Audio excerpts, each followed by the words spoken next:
ang dahilan kung bakit nahulog si Tori sa puno! Daddy! Kapag hindi mo sila pinaalis dito, ako ang aalis. Talaga kung minsan makakaranas tayo ng dagok sa buhay natin. Gulat nga ako sa iyo kung paano mo nalalampasan lahat yung mga problema mong yan. Kailangan ko po kasi talagang lumaban para ho sa mga anak ko. Pag naging mahina pa ako, kanino ho sila sasandan? Kung buhay si Luis, bumalik na si Luis. But you see, hanggat hindi ko nakikita yung katawan ng anak ninyo, I will never consider him dead. Nay, paano na po? Wala po tayong pambayad dito. Isang tao lang yung naiisipan kung pwede nating lapitan na hindi tayo tatanggihan. Ang sa akin naman ay opinion lang. Gusto ko itang matulungan. Pwede kong ampunin si Blanca. Papayag ka ba?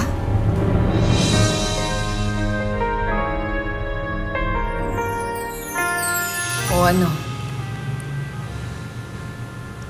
Hindi ka na nakasagot. Papayag ka ba? Gusto kong ampunin si Blanca. Iha,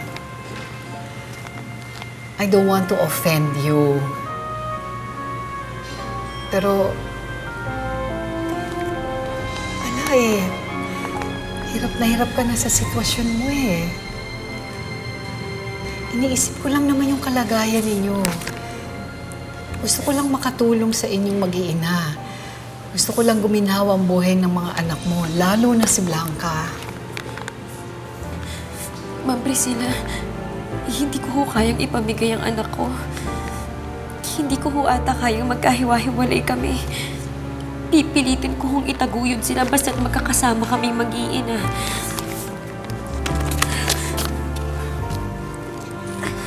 Rowena, isipin mo.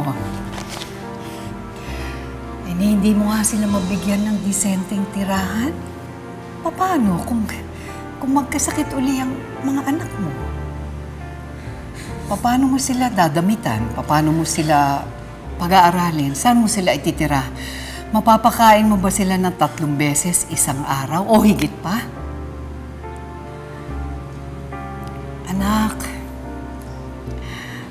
ayaw kong ipamukha sa'yo yung pagkukulang mo bilang magulang.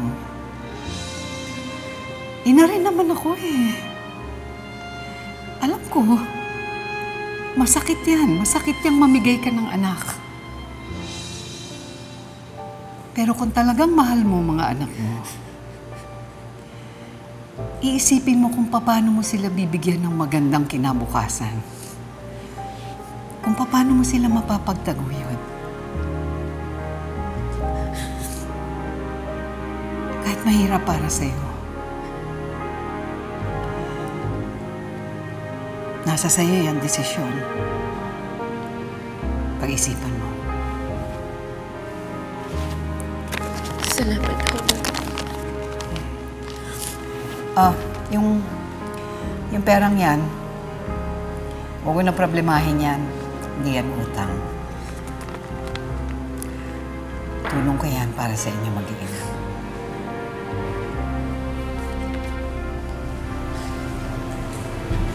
Salamat.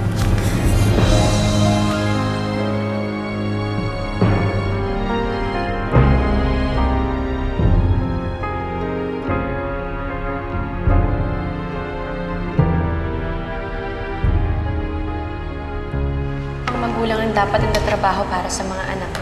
Ako ang dapat na bumubuhay sa inyo.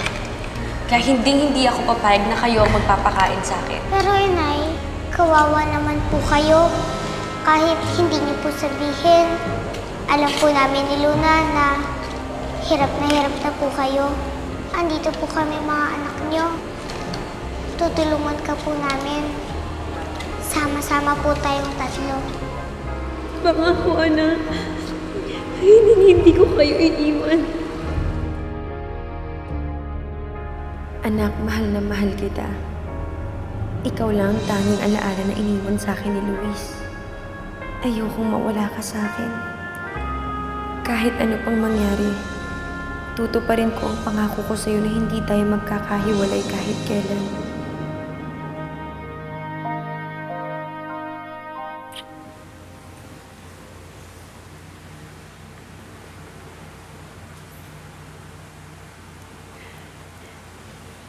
Blanca, anak.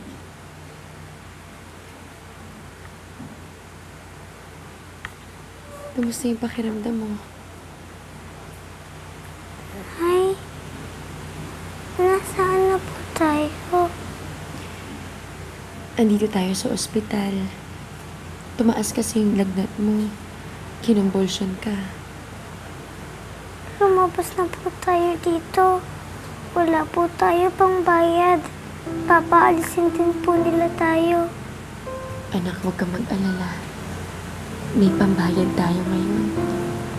Saan po kayo kumuha?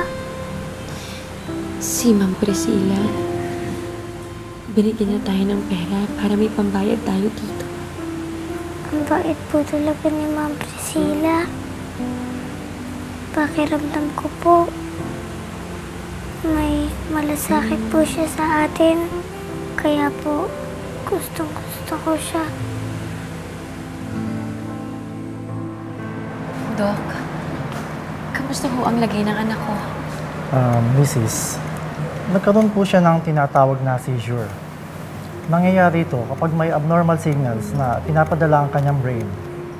Na kapag madalas mangyari, nauuwi ito sa epilepsy. Kailangan itong maagapan para hindi maapektuhan ang kanyang utak. Malubha po ba ang sakit ng anak ko? Di pa kami sigurado. Marami pa tayong test na kailangan gawin. And from here, pwede nating malaman kung kailangan pa niya ng maintenance sa gamot. Mrs., kailangan niyo itong paghandaan. May kamahalan ang mga ire-reseta ko sa kanya. Paano, Mrs.? Pupunta muna ako sa mga pasyente ko. Ano po ako sa inyo? Salamat.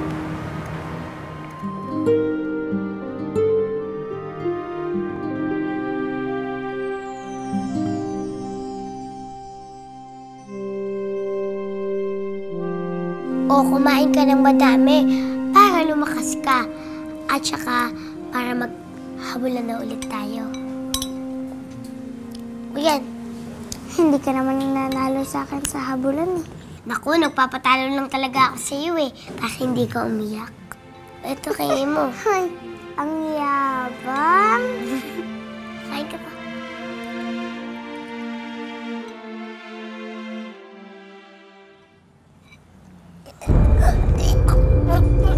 Ate Blanca? Ate Blanca! Ate Blanca! Nay! Ate Blanca! Bakit? Ano nangyari sa kanya? Ate Blanca! Nurse! Ate Blanca! Tulong! Ate Blanca! Sorry, Ate Blanca! Sorry,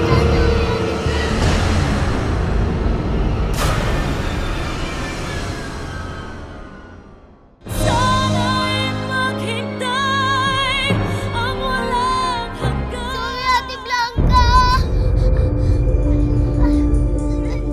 Ate Blanca! Ate Blanca, sorry! Ate Blanca!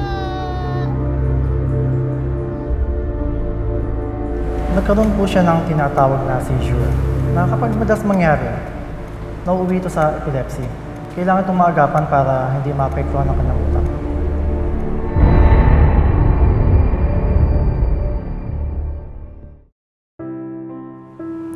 Kawawa naman ang anak ko kung hindi ko siya maipapagamot. Baka lalong lumala ang kalagayan niya. Ayoko sanang gawin to. Pero nagikipit na ako.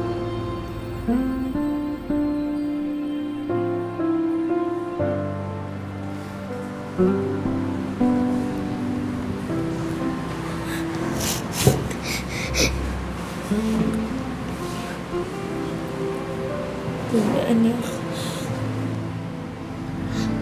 may sasabihin ako sa... Sana maintindihan mo. Tungkol po saan, Nay? Tungkol kay Blanca.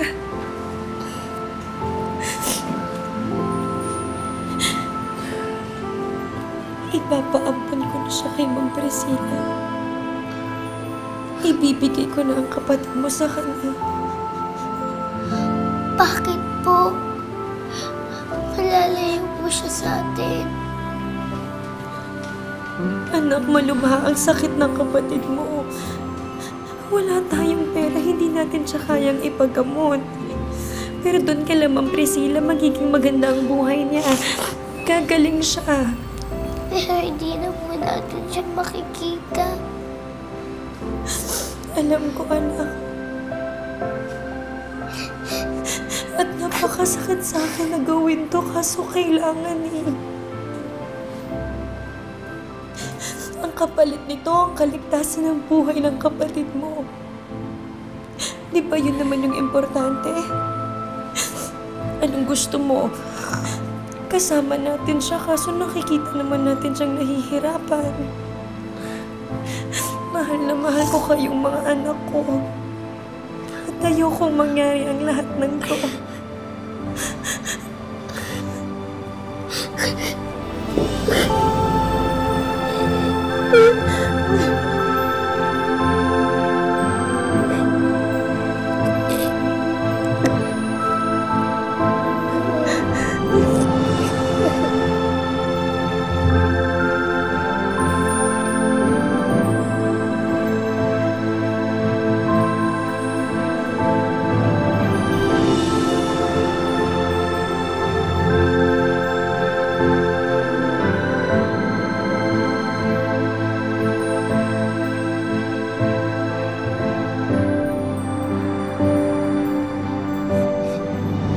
Ate, kukunin na daw si Ate Blanca. Wala na akong kakampi.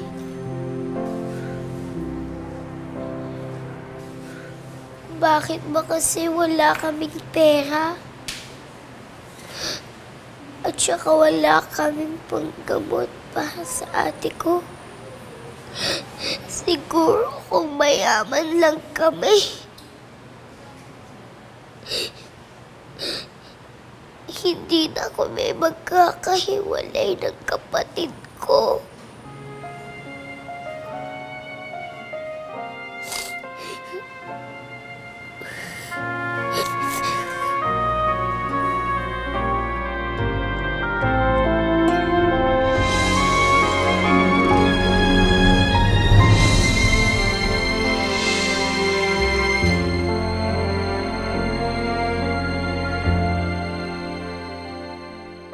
Hinihintay lang po natin ang discharge order ni Doc para po mailabas na ang pasyente.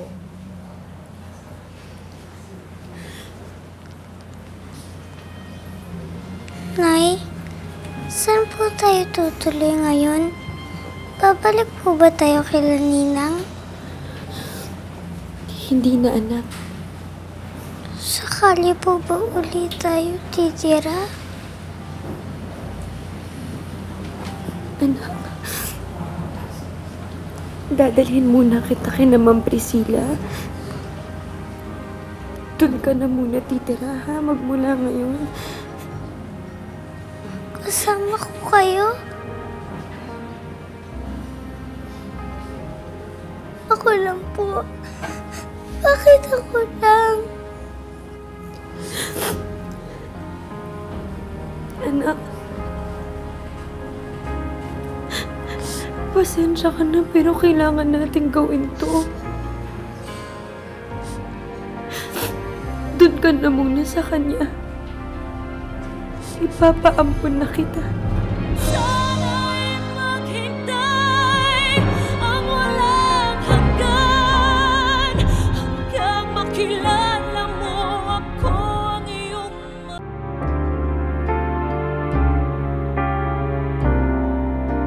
Ayoko na. Ayoko kay Ma'am Priscilla. anak. Magiging maganda yung buhay mo doon. Mabibigay na sa'yo yung mga bagay na hindi ko kayang ibigay. Mapapagamot ka niya, anak. Gagaling ka. Pero hindi ko po kayo kasama ni Luna. Ayoko po nun. Ayoko. Magkikita pa rin naman tayo, anak eh. Dadalawin ka namin ni Luna. Ba't niyo ako pinamimigay?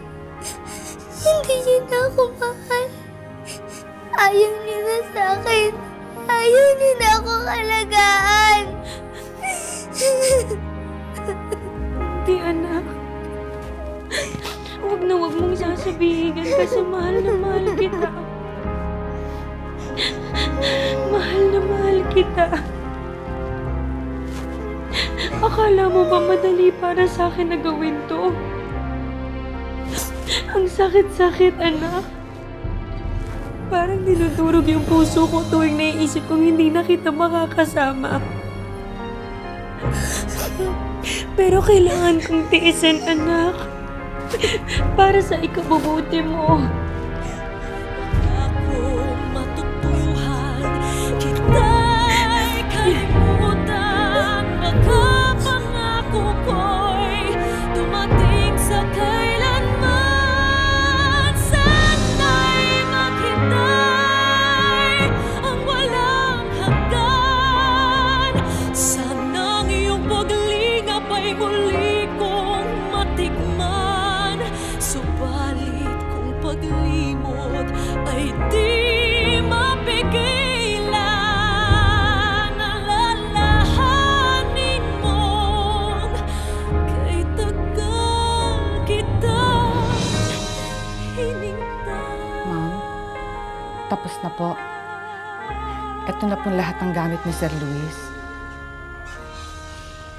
Sige, Salome, salamat. Iwan mo muna kami.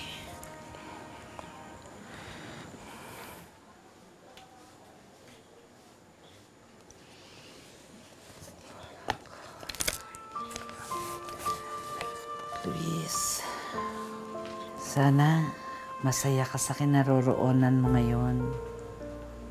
Kung lagi kong inaasahan babalik ka, hindi ka matatahimik ka na. Gusto ko na rin mapahinga ang isip ko.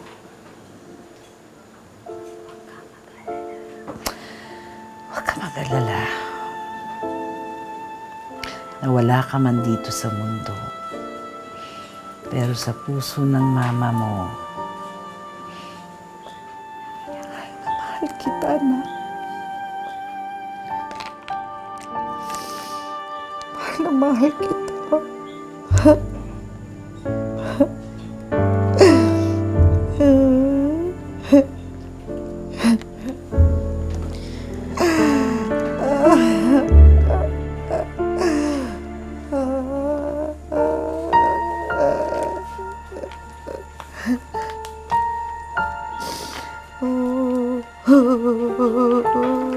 Oh, yes, I love you.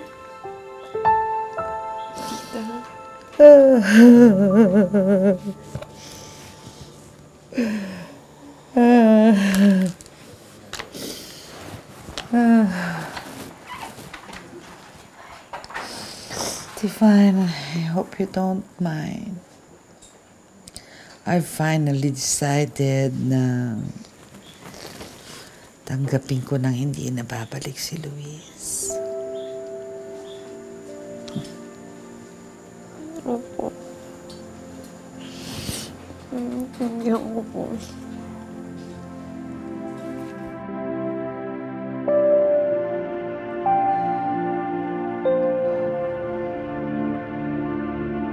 Ma'am, pakibayaran na lang po sa cashier.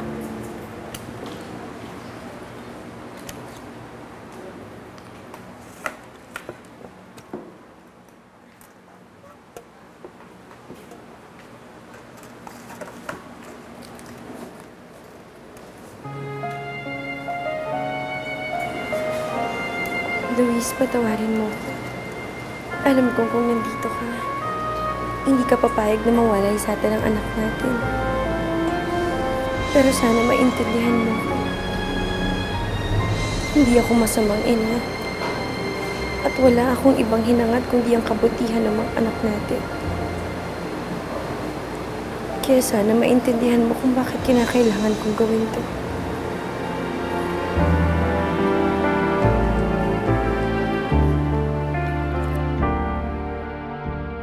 Maybe you're surprised why I invited you all here tonight.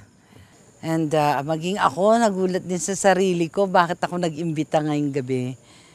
7 years ago, my son, Luis, disappeared. And we don't know up to now what really happened. 7 taon akong naghintay, umasa na isang araw ay babalik siyang muli. Pero ngayong gabi ay maluwag sa aking kalooban na tanggaping wala na siya. Hindi na mangyayari yun. And this is my way of saying goodbye to him.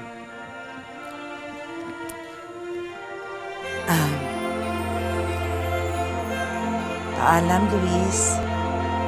Paalam, anak ko. I love you.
Sabi ni Inay, mas magiging mabuti daw ang buhay mo kay Ma'am Priscilla. Paano magiging maganda ang buhay ko kung hindi ko kayo kasama? Hindi ko din alam. Pero yun lang yung sinabi ni Inay. Makakabuti sa iyo, Ate Blanca. Pakiramdam ko, pinapamigay na ako ni Inay. Kasi, nagkasakit ako. Ayaw niya na akong alagaan. Saka hindi niya na ako mahal. Hindi totoo yan. Mahal na mahal ka namin, Inay. Mahal na mahal ka namin. Eh, bakit kailangan ko pa pumunta kay Ma'am Priscilla? Bakit hindi na lang tayo magkasama-sama? Hindi ko alam kung kakayanin kong malayo sa inyo. Mahal na mahal ko kayo ni Inay Luna. Mahal na mahal kita.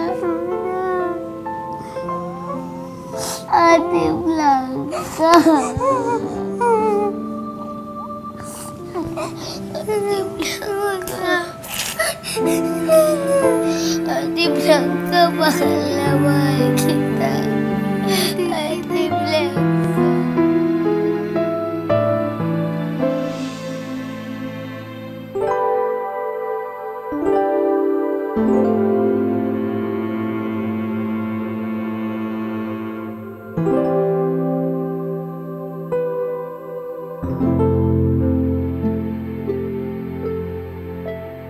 Sana'y maghintay ang walang hanggan.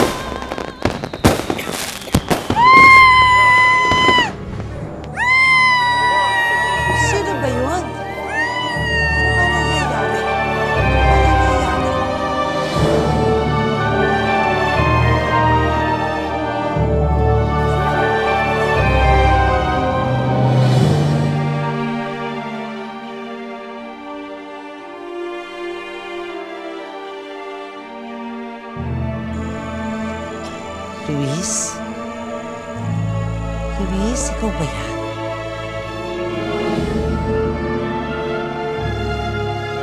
Luis, ikaw nga yan, anak. Luis, ikaw nga yan. Nagulit yung anak ko.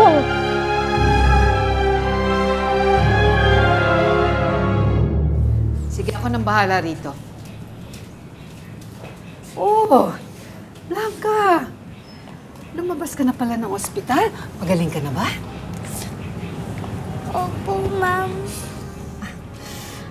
O, alika na. Tayo na sa loob. Dito na kayo kumain. Mabuti pa. Tayo na. Ma'am, hindi na ho kami magtatagal. Nagpunta lang ho kami dito para ihatid si Blanca.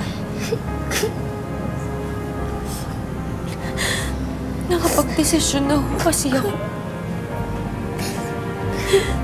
Ipapaampon ko ho siya sa inyo. Sana'y maghintay ang walang hanggan hanggang makilala mo ako ang iyong mahal. Baka kung matutuhan kita'y Salamat po, Ma'am Priscilla. Pero gusto ko po talagang andito sila Inay at Luna. Makakatulog naman po ako. Kahit walang malambot na kama. Basta katabi ko sila. Gusto mo tumagay. Kapag nakalimang lago ka na, makakalimutan mo na at maalis na lahat ng sakit nararamdaman mo. He's in a state of shock. Paano gagawin natin, Divine? I will do everything. Pagagalingin kita, Luis. Nalulungkot po kayo na wala na si Ate Blanca. Ano po bang pwede kong gawin sa inyo para maging masaya po kayo? Wala kang pwedeng gawin para mapalitan tong sakit na nararamdaman ko sa pagkawala ni Blanca. Si Blanca lang ang gusto ko dahil siya lang ang tanging anak ko.